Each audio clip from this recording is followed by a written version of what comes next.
Asanteni sana.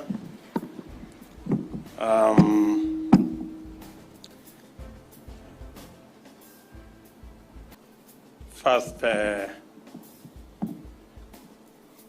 this is a great afternoon to be in one of Kenya's premier institutions, Kabete Technical.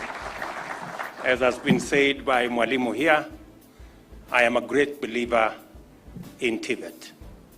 And we have overseen the growth of Tibet from about 90,000 students in 2013 to close to 500,000 students now.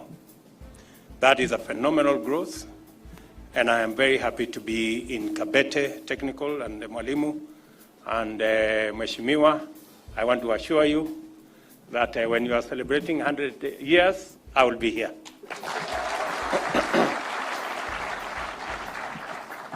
Because the government of Kenya recognizes the crucial role of technology in accelerating the country's economic transformation agenda, and specifically the digital economy. The digital economy will drive economic growth and job creation, especially for the youth and in this century. Consequently, the government is determined to establish a robust ICU-driven economy powered by ICT infrastructure to meet the needs of the 21st century society as we drive our development.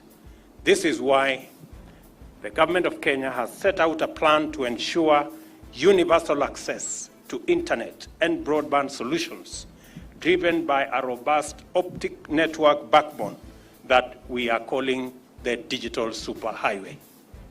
As you're all aware, when we went across Kenya to listen to Kenyans, many young people spoke about the digital economy.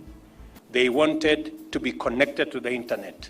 They wanted to explore opportunities in the digital space. And that is why the government of Kenya is going to roll out another 100,000 kilometers of fiber optic. We want to make sure that every shopping center, and we have about 29,000 of them across the country, will be on internet and will have a hotspot. We want to make sure that all our schools, about 27,000 of them across Kenya, will be on internet. And we also want to make sure that every home, and we have 8.5 million homes that today are connected to electricity. We also want to lay our fiber network on the Kenya Power transmission lines. So we want 8.5 million homes that are connected to electricity to equally be connected to the internet. And that is the reason why we are rolling out that program, so that we can give more young people the opportunity to explore opportunities in the digital space and the digital economy, to have access to the internet, and also to make sure that bundles are cheaper, and therefore more Kenyans can access that space. We are committed to enhancing the last mile connectivity. That's what I just said. That's the last mile connectivity. And we will deliberately put in place strategies to facilitate access to low-cost internet-ready devices to enable more Kenyans to participate in the digital economy. I want to thank Concert City for what they are doing to our Tibets. I am informed that 20,000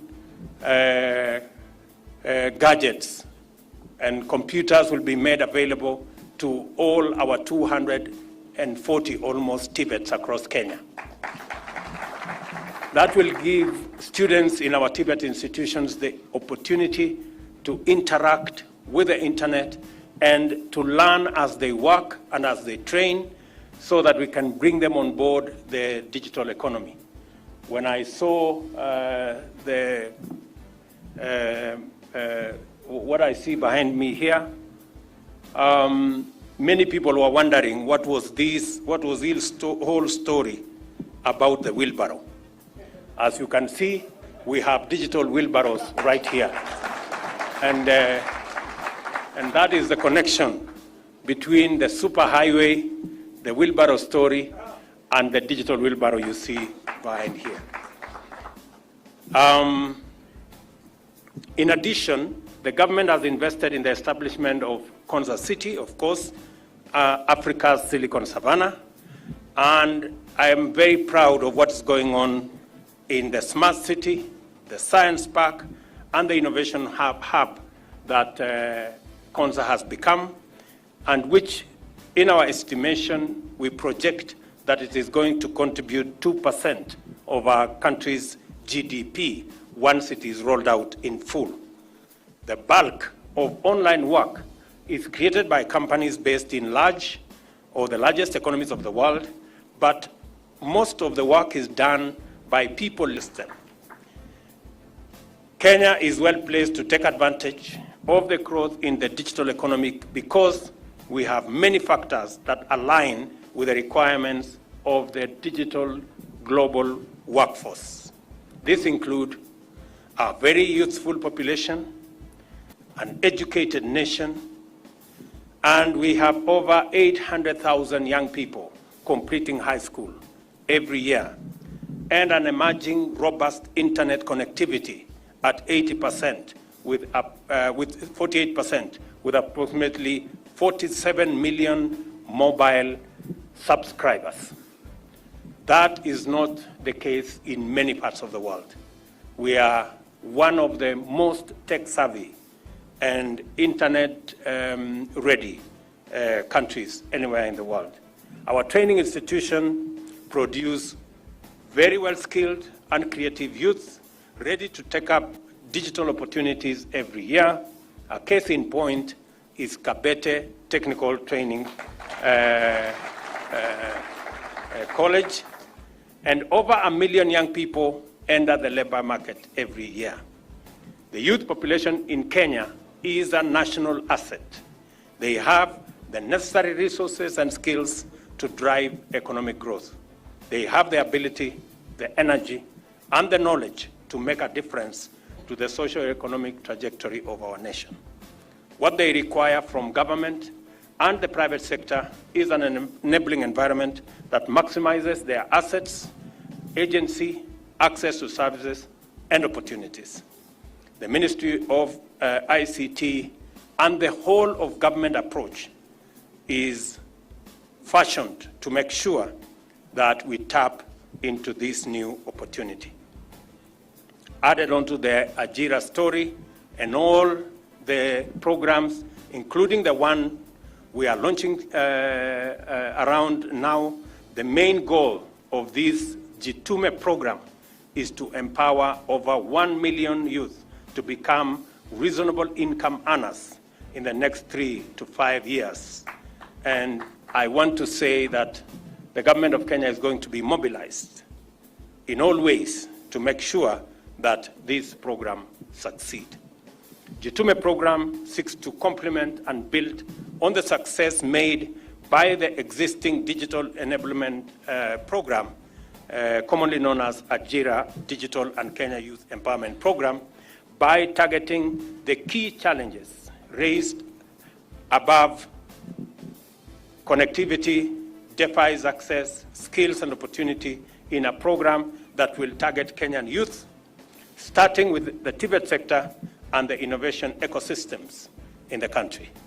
And I want to thank UNDP for working with some of our organizations to deploy technology and to work with some of our institutions and some of our private sector bodies to ensure that we begin the journey to roll out